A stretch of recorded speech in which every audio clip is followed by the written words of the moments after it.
Greetings, mortals. It is I, Luther, here with another episode of Tapes of the Lost. In tonight's episode, we journey into the mind of a killer so prolific his numbers sound impossible. A man who claims to have murdered more than 300 children and walked free.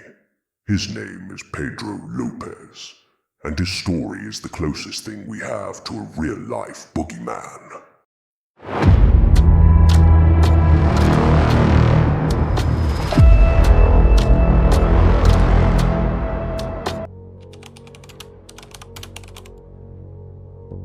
They say monsters aren't real, but what if I told you one of the deadliest serial killers in recorded history didn't die in a blaze of gunfire or rot in a prison cell, but simply disappeared? Pedro Alonso Lopez, known across South America as El Monstruo de los Andes, confessed to the rape and murder of more than 300 young girls across Colombia, Ecuador, and Peru. 300. That number would make him more prolific than Bundy, Dahmer, and Gacy combined, by an order of magnitude. But here's the part that will keep you up at night. He was released, after just 14 years in prison, for confessing to dozens of child murders. Pedro López was quietly let go, declared rehabilitated by a system so broken, it read like satire. He walked out of a psychiatric facility in 1998 and vanished. His last known photograph was taken during a routine check-in.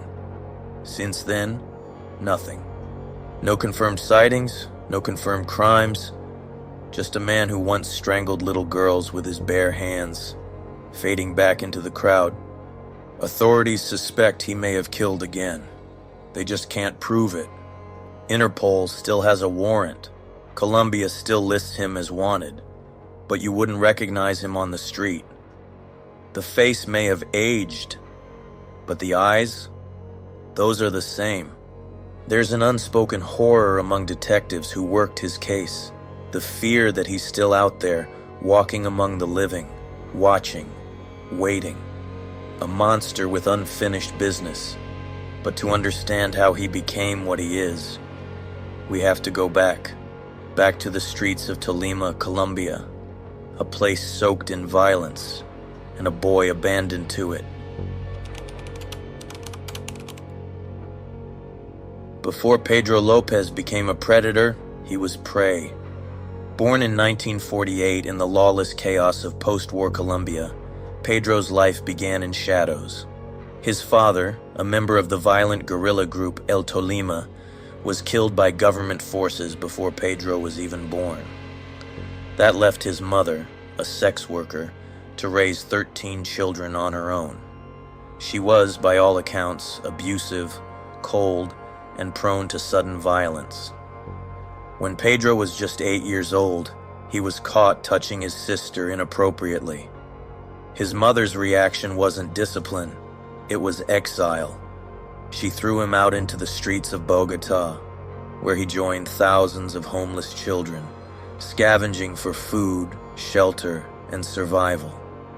This is where he said he truly learned how cruel the world could be. But what happened next would shape him into something far worse. Not long after being thrown out, Pedro was picked up by a man who offered him food and a place to stay. Hungry and cold, Pedro accepted. But that night, he was brutally raped by the man, a memory that would scar and define him. Years later, he would say that moment awoke something dark in him. He spent the next several years surviving by any means necessary, including joining violent gangs and stealing cars. But even then, there were signs of something deeply disturbed beneath the surface. He once said he fantasized about taking revenge. Not just on the man who hurt him, but on all who reminded him of that helplessness. At age 18, López was arrested for stealing a car and sent to prison. It was there, behind bars, that his final transformation began. According to his own account, he was gang raped multiple times in prison. But one day he turned the tables. He fashioned a homemade shiv and murdered 3 of his attackers. The violence thrilled him. Authorities didn't investigate the murders. Prison violence was common and ignored. Pedro walked out of prison after 7 years, hardened, broken, and hungry for control. He later said that killing gave him a sense of power he had never known, and now, with no one watching, he took that power and began to roam. From Colombia to Ecuador, from Ecuador to Peru, a predator began to travel, and as he moved, young girls began to disappear.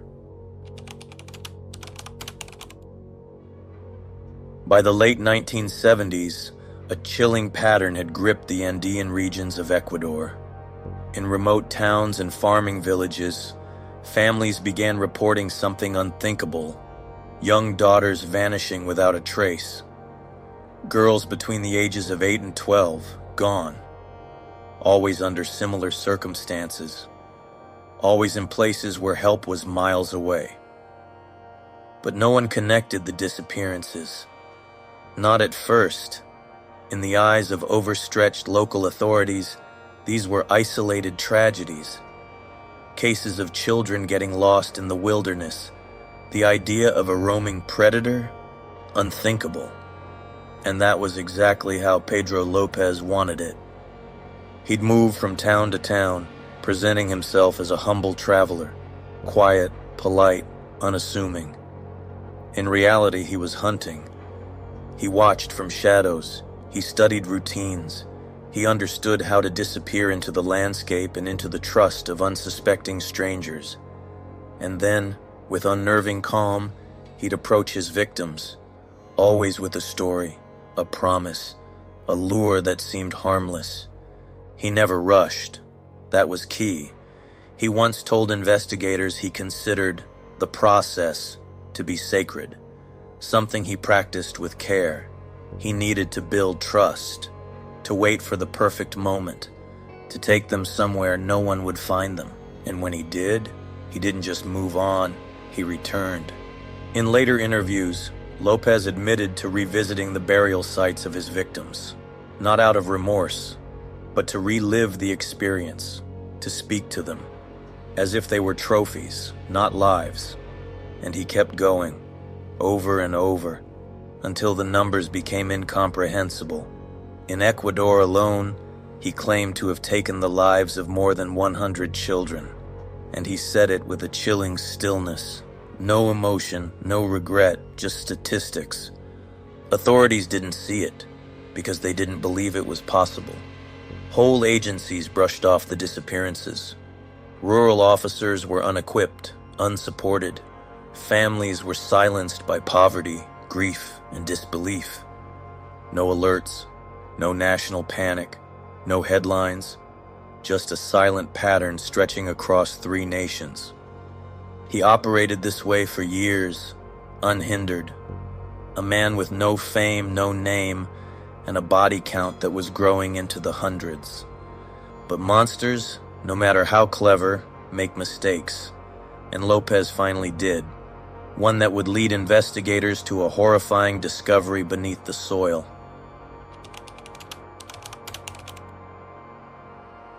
It wasn't a criminal profiler or a high-tech investigation that brought Pedro López down. It was a mother. In 1980, in a remote town in northern Ecuador, a woman reported that her daughter had disappeared from a local market. But this time, something was different. She saw the man who'd last spoken to her child, and she wasn't going to let it go. She confronted him. Pedro López, a stranger in town. Locals held him until police arrived. At first, the authorities assumed it was a misunderstanding, but when they checked into Lopez's past, a disturbing pattern began to form. And then came the break. A flood devastated a nearby village. As waters receded, a gruesome discovery surfaced. A shallow grave filled with the remains of several young girls. Lopez cracked. Not under duress, not from fear, but almost with relief. What followed was one of the most disturbing confessions in modern criminal history. Pedro Lopez told police calmly and in detail that he had murdered more than 300 girls across Ecuador, Colombia, and Peru. Over 100 in Ecuador alone. The sheer scope of it stunned investigators. They didn't believe him at first. It sounded impossible. But then he began taking them to the graves. One after another, he led officers into the hills, pointing out the places he had buried his victims. They found bones, clothing, signs of shallow burials. The number of sites was staggering, and yet most of the bodies were never found. South America's rugged terrain, political instability, and fragmented law enforcement systems made confirming every claim impossible. But even the ones that were verified were enough to confirm that Lopez was far beyond any known serial killer of his time. And still, he seemed almost proud.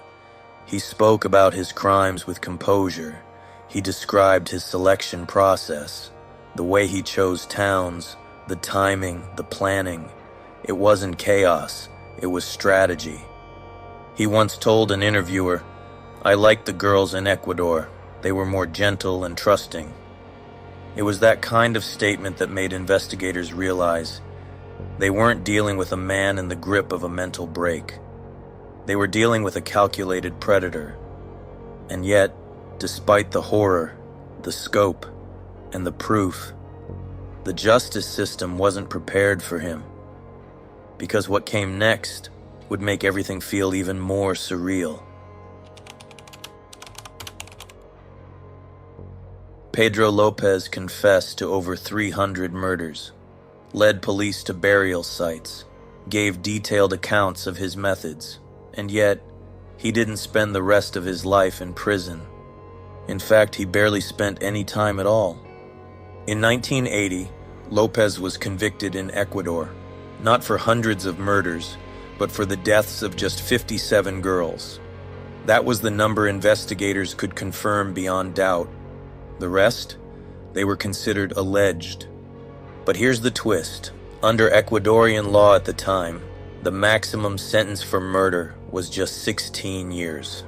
There was no provision for serial killings, no life sentences, no death penalty. And so, the most prolific serial killer in modern history was sentenced to just 16 years in prison. He served 14. And during those 14 years, he wasn't locked in a maximum security facility. He reportedly had access to reading materials, visitors, and time outdoors. By all accounts, he was a model prisoner. One psychologist even declared him rehabilitated. Let that sink in. A man who admitted to killing hundreds of children was declared fit to rejoin society. In 1994, he was released from Ecuadorian prison, but immediately handed over to Colombia, where he was charged with an old murder case from the 1970s. Many assumed he'd finally face true justice, but that never happened. Instead, Colombia sent him to a psychiatric hospital for evaluation. After just a few years there, in 1998, Pedro Lopez was declared sane and fit for release. And then, he vanished. Authorities released him under the condition that he check in regularly with police. He did so for a short time. Then he stopped. His file went cold. Interpol issued a warrant. Colombia listed him as wanted. But no further arrests were ever made. No follow-up charges were ever enforced. He simply disappeared. And here's what makes it worse. He may have killed again. In 2002, police in Colombia reopened a series of child murder cases eerily similar to Lopez's known methods. Some investigators believe he resurfaced. Others think he may have crossed into Venezuela or Brazil, but to this day, no one knows for sure. His current location is unknown. His face has aged. But his name, it's barely spoken. The monster didn't die. He wasn't stopped. He walked away. And he may still be out there, Since the moment he vanished in 1998, Pedro Lopez has become a ghost story in South America, spoken about in hushed tones, his name evoking disbelief and dread. His last confirmed photo is a grainy mugshot taken in a Colombian psychiatric hospital, showing a gaunt, balding man in his late 40s with hollow eyes and a faint, unreadable smile. That's the image Interpol used when they issued a warrant for his arrest in the early 2000s. But there were no sightings, no arrests, no closure. So where did he go? There are several theories. Some believe Lopez simply changed his name and slipped into another country. Perhaps Brazil or Venezuela, where border enforcement is lax and street children still vanish at alarming rates. These regions, filled with economic instability and overstretched police, could easily allow someone like him to disappear indefinitely. Others believe he's dead, murdered by vigilantes, or even taken out by cartels who wanted no attention brought to their territories. But there's no body, no proof, just absence. And then there's the most chilling theory of all, that he's still alive, still out there, still hunting. Lopez would be in his mid-70s today. Old, yes, but not too old to disappear into the background. A new city, a false name, a quiet life, the kind a predator lives when no one's watching. And maybe that's the worst part, because serial killers, by nature, don't just stop. They don't retire. They either get caught or they keep going. So what happens when the most prolific one in modern history doesn't get caught? No one knows. And maybe he likes it that way. He confessed to hundreds of murders. He led police to the graves. And then he walked free. If that doesn't keep you up at night, it should. Pedro Lopez may be a name you've never heard, but his shadow still stretches across 3 nations. Some monsters are caught, others are forgotten until they return. Sleep well, mortals.